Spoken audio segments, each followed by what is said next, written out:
Good afternoon everybody, welcome to curious minds.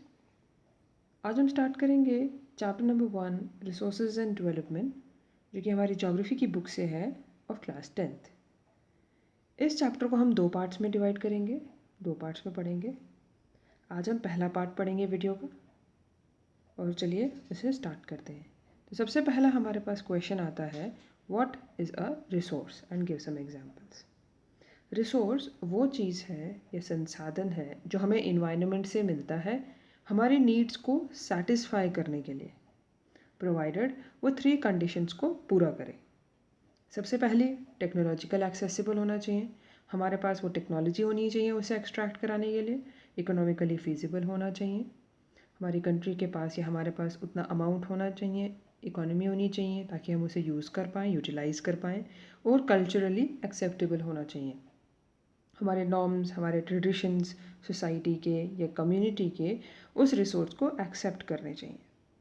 For example land, water, air, ये सारे resource हैं। अब हम देखते हैं इंटरडिपेंडेंट रिलेशनशिप 3 चीज़ों का इस डायग्राम में।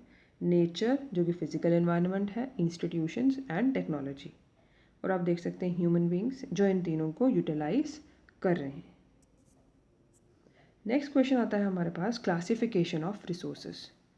क्लासिफिकेशन ऑफ रिसोर्सेज हम 4 पार्ट्स में पढ़ेंगे, 4 भागों में डिवाइडेड है। सबसे पहला on the basis of origin. On the basis of origin में 2 पार्ट्स में डिवाइडेड है, biotic resources and abiotic resources. Biotic resources जो हमें लिविंग थिंग्स से मिले, दूसरा वो हमें बायोस्फीयर्स में प्रेजेंट हों, बायोस्फीयर में बनते हों, जैसे कि forest, crops, animals, plants. Abiotic resources जो हमें नॉन लिविंग थिंग्स से मिलते हैं और वो हर जगह बनते हैं, फॉर्म्ड एवरीवेयर, जैसे कि minerals, fossil fuels etcetera.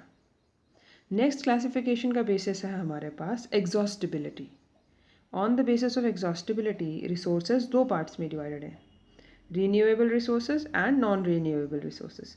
Renewable resources जो अपने आप को रिन्यू कर पाएँ, रिजुविनेट कर पाएँ, चाहे फिजिकल प्रोसेस के कारण, केमिकल या मैकेनिकल प्रोसेसेस से, और ये अपने आप को ईजिली रिन्यू कर सकते हैं, जैसे कि solar energy, wind energy and water, hydro energy.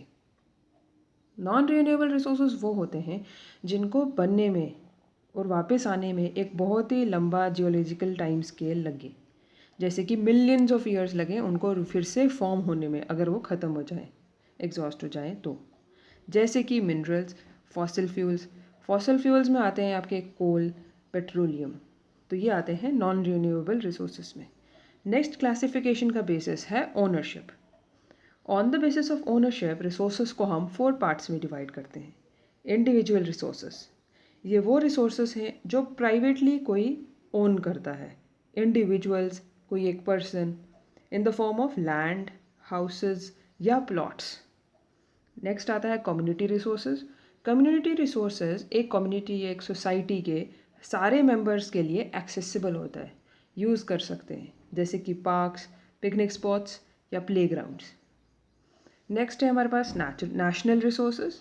National resources एक पर्टिकुलर कंट्री की जो पॉलिटिकल जोग्राफिकल बाउंड्री है उसके अंदर जो लैंड है उसको कहा जाता है नेशनल रिसोर्सेज। और ओशन एरिया देखें तो एरिया 22.2 किलोमीटर तक एक कंट्री का नेशनल रिसोर्स है। जो लास्ट ओनरशिप का बेसिस पे रिसोर्स है वो है इंटरनेशनल रिसोर्स।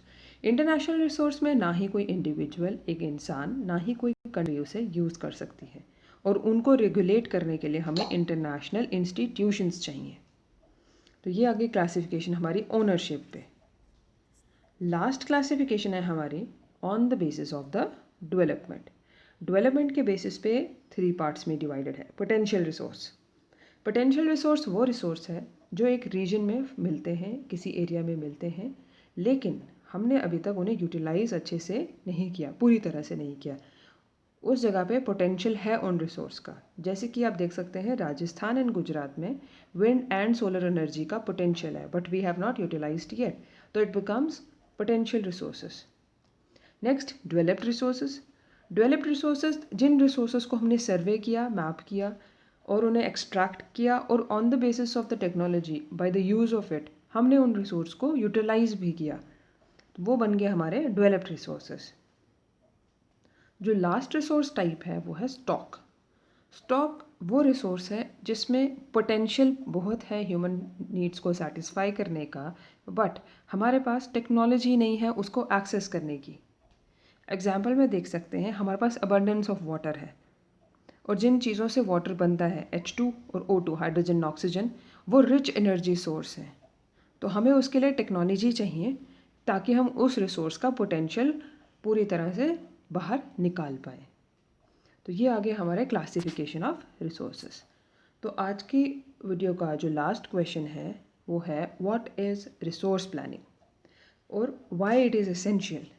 रिसोर्स प्लानिंग क्या है? रिसोर्स प्लानिंग एक स्ट्रैटेजी है, एक प्लान है जो वाइडली एक्सेप्टेड है ऑल ओवर द वर्ल्ड, या बहुत सारे लोग उसे फॉलो करते हैं for developmental activity and judicious use of resources, कि ताकि रिसोर्सेज वेस्ट ना हो जाए।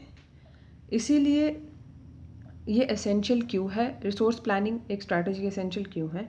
क्योंकि रिसोर्सेज हमारे पास लिमिटेड नंबर में होते हैं, एक लिमिटेड सप्लाई में ही रहते हैं।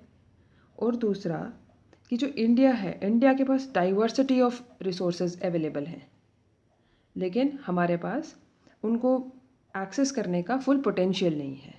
तो इसीलिए रिसोर्स प्लानिंग इंडिया के लिए ज़रूरी है ताकि हम डेवलपमेंटल एक्टिविटी कर पाएँ और जुडिशियस यूज़ कर पाएँ। तो यह है एंड आज की फर्स्ट पार्ट का। आप इन स्लाइड से नोट कर सकते हैं, ये कंसाइज नोट्स की तरह हैं। और लास्ट में अगर आपको ये वीडियो पसंद आई तो please like, share and do subscribe. तब तक stay safe, stay home and study hard. Thank you.